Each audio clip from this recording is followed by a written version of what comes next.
Good afternoon, sir. Tuturo ko kung paano po i-install ang Python. Tony Python pala.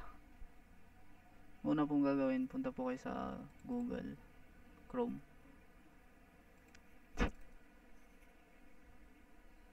Tapos then, search nyo po itong Tony Python. Yun. Click nyo po natin. Tapos ito po, anong lalabas. Ito po. Then, punta po kayo dito. Click po natin itong Windows. Mas maganda pong i-download po natin yung recommend po para walang isyong mangyayari po.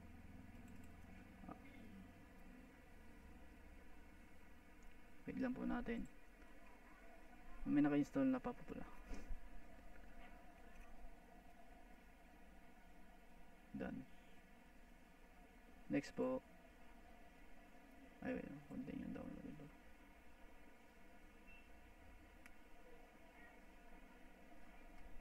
Punta po dito.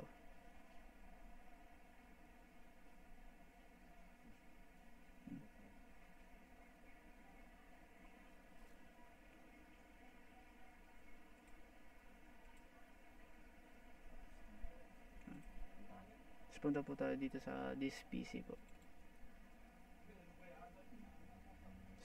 Punta po kayo sa downloads. Doon po makikita. Ayun po. Click lang po natin. Tapos itong recommend only for itong only me. Okay.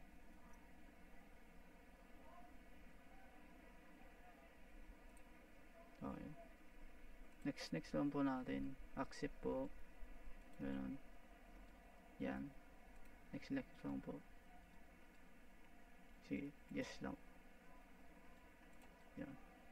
Sorry po, na-download na pa po. Tapos create next icon. Yan. Install. Yan.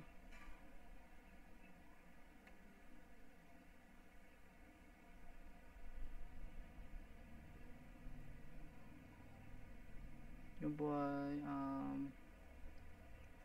yung po ko pong paano po na-download. I think na-download na po. Diba? Search po natin dito.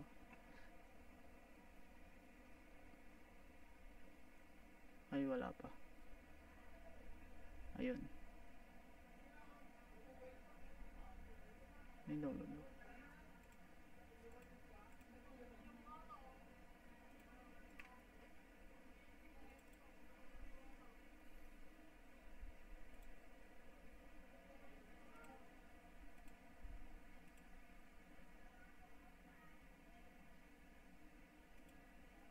Next.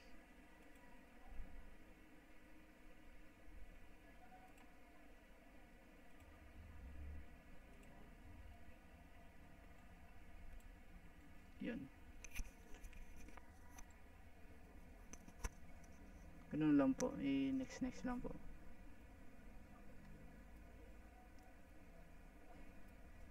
Wait lang po natin.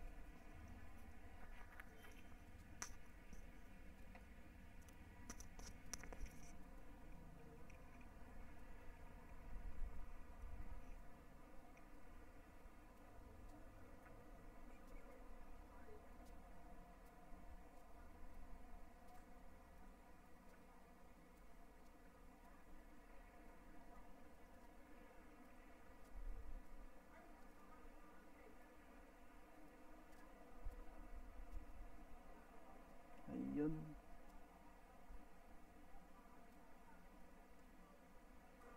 Wait na lang po natin.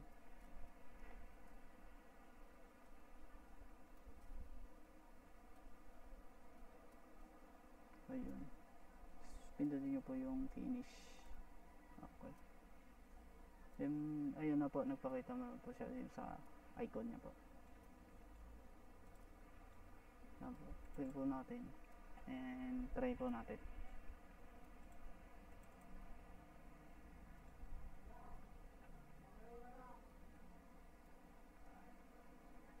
Ayun. Then ito try ko na po. Ilalagay po natin na print.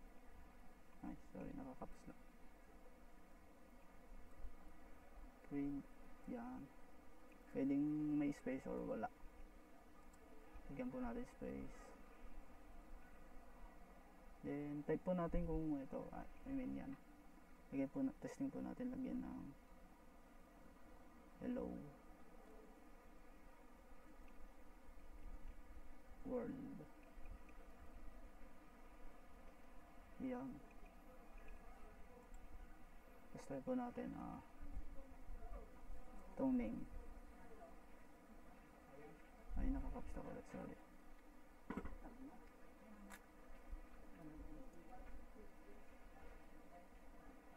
Try mo natin lagay yung name natin. Labari Mark Alon. Okay, yan. Pwede pong hindi caps lock. Depende na lang po sa inyo kung anong trick nyo po. Ganun. Ay, sorry. Okay. Yun. Tapos try po natin nyo lang. Pwede po natin pindutin yung F5. O kaya dito po. Kasi pang ganun rin po. Click po natin.